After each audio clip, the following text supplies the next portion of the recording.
Hello दोस्तों, आप सभी का स्वागत है फिर से एक नए से वीडियो में। तो दोस्तों, आज का जो हमारा वीडियो है वो है यूनिट एंड डायमेंशन से रिलेटेड। ये क्लास 11th का चैप्टर है दोस्तों। तो इस वीडियो में हम इस वीडियो में पूरी तरह से उस चैप्टर को कंप्लीट करने वाले हैं, वो भी शॉर्टकट टेक्निक से कि कैसे उसे कंप्लीट करेंगे। चलिए जानते हैं यूनिट एंड डायमेंशन। आज का जो हमारा टॉपिक है वो है यूनिट एंड डायमेंशन। तो इसमें हम जानेंगे, पहला इसका टॉपिक हो जाएगा फिजिकल क्वांटिटी। पहला टॉपिक है इसका फिजिकल क्वांटिटी। फिजिकल क्वांटिटी का मतलब क्या होता है उसके बारे में भी जानना जरूरी है दोस्तों। चलिए, इसका मतलब हो गया भौतिक राशि। फिजिकल क्वांटिटी को हिंदी में क्या बोलेंगे? भौतिक राशि। इसका डिफिनेशन हो जाएगा, फिजिक्स में जिस जिस चीज़ों का अध्ययन किया जाता है उसे फिजिकल क्वांटिटी कहते हैं। यानी कि फिजिक्स में जिस जिस चीज़ों का फिजिक्स में जिस जिस चीज़ों का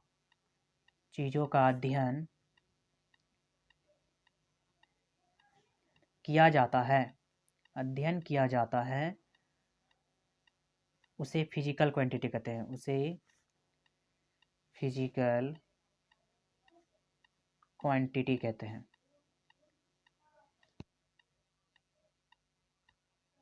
फिजिकल क्वांटिटी में क्या होता है कि फिजिक्स में हम जिस जिस चीज़ों का अध्ययन करेंगे उसे हम कहेंगे फिजिकल क्वांटिटी। अब बात करते हैं फिजिकल क्वांटिटी के प्रकार के बारे में।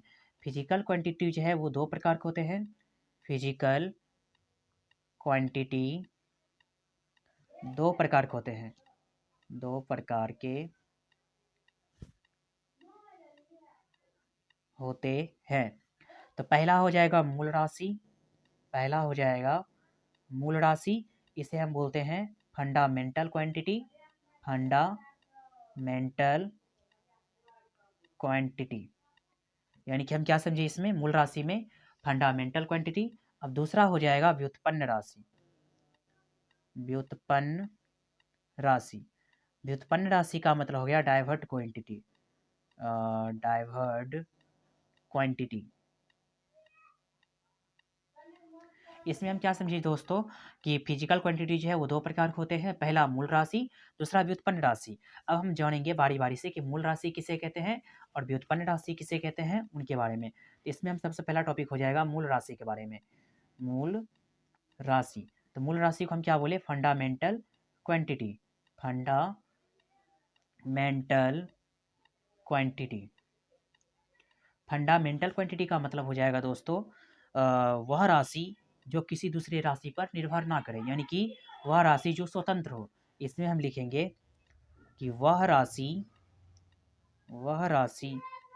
जो किसी दूसरे राशि पर निर्भर ना हो। किसी दूसरे राशि पर निर्भर नहीं रहता है, नहीं करता है, उसे मूल राशि कहते हैं। उसे मूल राशि कहते हैं। तो मूल राशि में क्या समझे दोस्तों? जो राशि किसी दूसरे राशि पर निर्भर नहीं करेगा, यानी कि ये अपने मन के मुताबिक काम करेगा, इसे कहेंगे मूल राशि। यानी इसका अपना इच्छा होता है, जैसे मन तैसे जी सकता है, इसलिए इसे हम बोल सकते हैं जो स्वतंत्र हो। स्वतंत्र का मतलब होता है आज़ाद। जो स्वतंत्र हो उसे हम कहेंगे मूल राशि। उसे मूल राशि कहते हैं। उसे मूल राशि कहते हैं। अब हम आगे जानेंगे दोस्तों कि मूल राशि के प्रकार कितने हैं, उनके बारे में। तो चलिए अगले पेज में तो अब हम जानेंगे मूल राशि के प्रकार के बारे में। तो मूल राशि जो है दोस्तों वो 7 प्रकार के होते हैं। मूल राशि 7 प्रकार के होते हैं। 7 प्रकार के होते हैं। यानी अगर बात करें मूल राशि की, तो मूल राशि जो है वो 7 प्रकार के होते हैं। अगर बोला जाए कि कौन कौन होते हैं, तो उसमें पहला हो जाएगा लंबाई। दूसरा हो जाएगा द्रव्यमान। तीसरा हो जाएगा समय। चौथा हो जाएगा विद्युत धारा। उसके बाद पांचवा हो जाएगा ताप। छठा हो जाएगा ज्योति तीव्रता। उसके बाद सातवां हो जाएगा पदार्थ की मात्रा। तो दोस्तों इसमें हम क्या समझे, लंबाई जो है इसका आप जानते ही होंगे कि लंबाई को लेंथ कहते हैं, LEMGTH, लेंथ। द्रव्यमान को मास, उसके बाद समय को टाइम कहते हैं, उसके बाद विद्युत धारा को इलेक्ट्रिक करंट, जो कि क्लास 12th का भी एक बहुत बड़ा चैप्टर है, इलेक्ट्रिक करंट। उसके बाद है यहाँ पे ताप, इसको हम बोलेंगे टेम्परेचर, TEMPRETURE, ये हो जाएगा टेम्परेचर।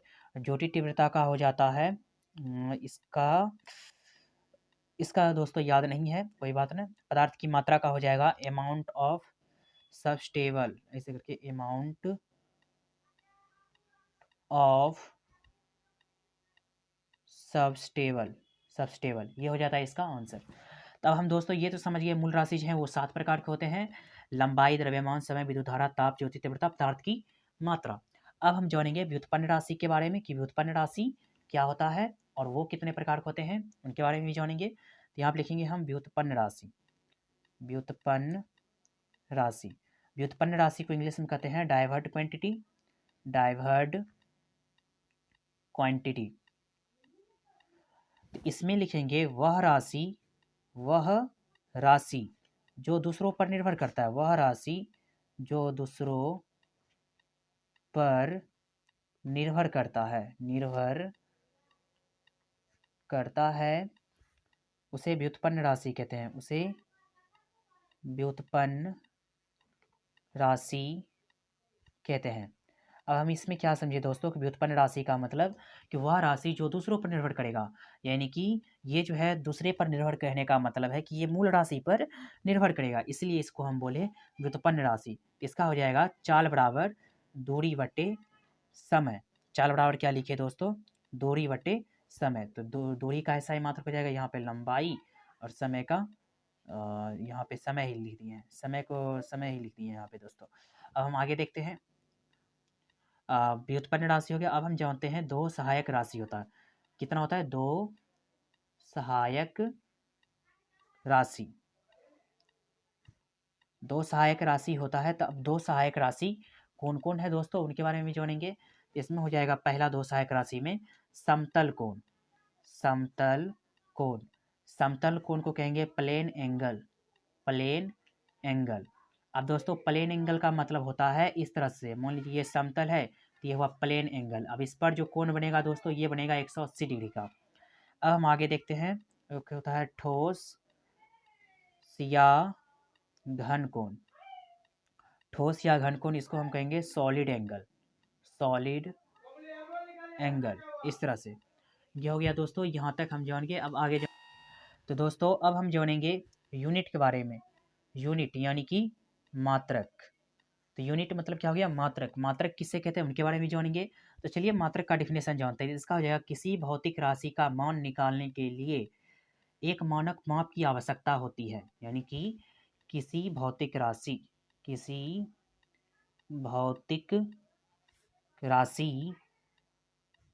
का, तो क्या समझिए दोस्तों, किसी भौतिक राशि का मान निकालने के लिए एक मानक माप की आवश्यकता होती है, उसे मात्रक कहते हैं। ये तो समझ गए। मात्रक में इसमें होता है भौतिक राशि बराबर संख्या गुना मात्रक, संख्या गुना मात्रक। भौतिक राशि बराबर हो जाएगा संख्या गुना मात्रक, संख्या कहेंगे n गुना यू, तो ये हो गया NU। अब जो है दोस्तों हम आगे देखेंगे, मात्रक जो है वो दो प्रकार के होते हैं। मात्रक दो प्रकार के होते हैं, मात्रक दो प्रकार के होते हैं। मात्रक जो है दोस्तों वो दो प्रकार के होते हैं। इसमें भी पहला हो जाएगा मूल मात्रक, मूल मात्रक। दूसरा हो जाएगा व्युत्पन्न मात्रक, व्युत्पन्न मात्रक। पहला है मूल मात्रक, दूसरा है हो जाएगा व्युत्पन्न मात्रक। तो मूल मात्रक में भी वही बोलेंगे जैसे पहले पढ़े थे, जिसमें लिखेंगे वह मात्रक जो किसी दूसरे मात्रक पर निर्भर नहीं करता है। जिससे पहले डिफिनेशन पढ़े थे मूल राशि का, उसी प्रकार से मूल मात्रक का भी हो जाएगा। तो यहाँ पे लिखेंगे मूल मात्रक का वह मात्रक जो किसी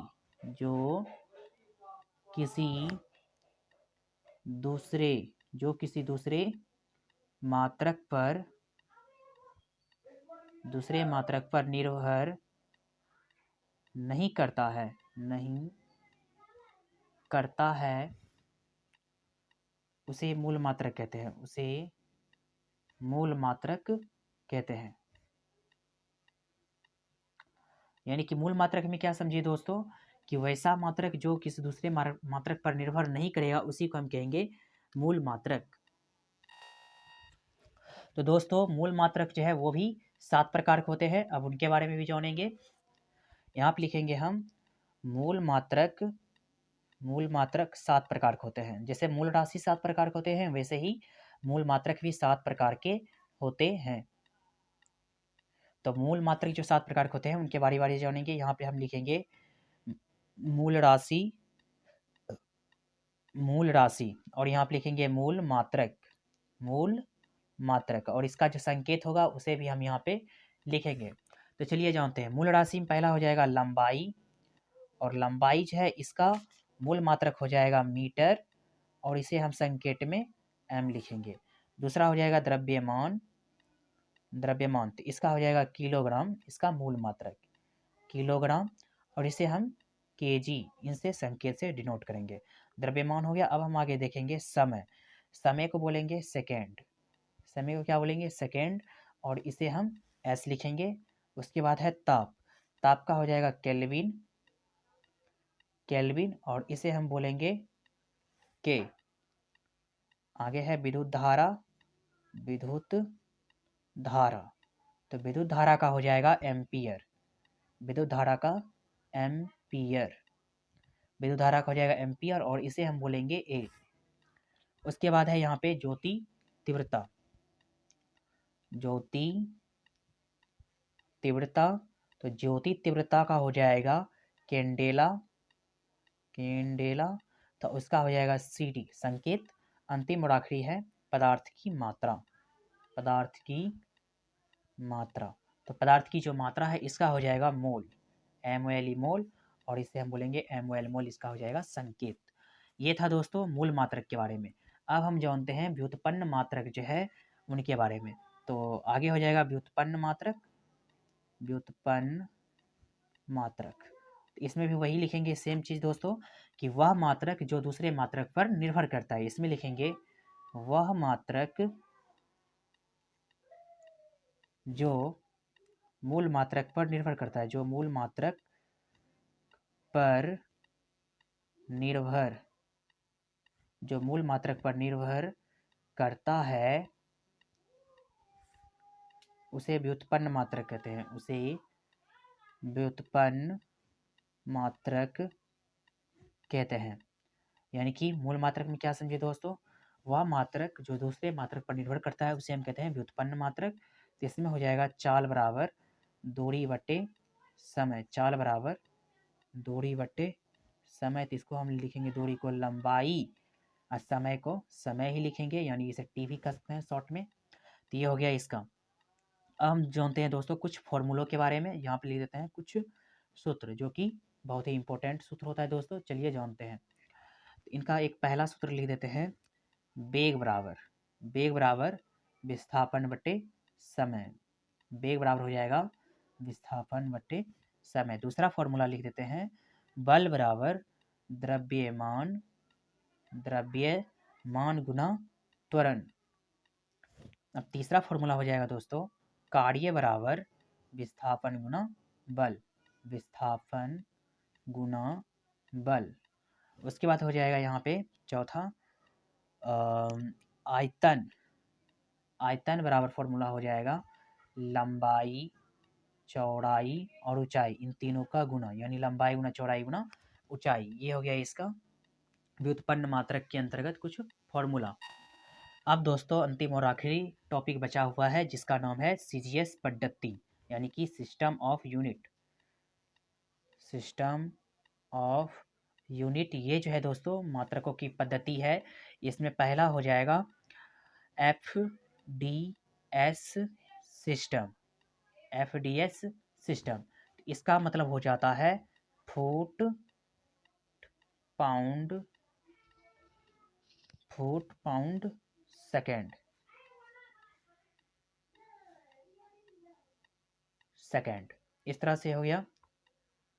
फुट पाउंड सेकेंड सिस्टम, इसको हम बोलेंगे FPS पद्धति का फुट पाउंड सेकेंड सिस्टम। दूसरा है CGS सिस्टम। तो CGS सिस्टम को हम बोलते हैं सेंटीमीटर ग्राम सेकेंड सिस्टम। उसके बाद तीसरा हो जाएगा MKS, इसका हो जाएगा मीटर किलोग्राम सेकेंड सिस्टम। ये हो गया दोस्तों इसका। अब यहाँ पे एक टॉपिक बच गया है दोस्तों, उसका नाम है बीमा। बीमा का मतलब हो गया डायमेंशन, यानी कि बीमा के बारे में भी जान लेते हैं। तो बीमा का लिखेंगे किसी भौतिक राशि के मूल राशि के पावर को, किसी भौतिक राशि के मूल राशि, किसी भौतिक राशि के मूल राशि के पावर को बीमा कहते हैं। क्या कहते हैं दोस्तों? बीमा कहते हैं। यहाँ पे इसे लिखे चाल बराबर दूरी बटे समय। इस तरह से ये वीडियो कंप्लीट दोस्तों। अगर आपको ये वीडियो पसंद आया दोस्तों, चैनल को भी सब्सक्राइब जरूर करें। मिलते हैं अगले वीडियो में।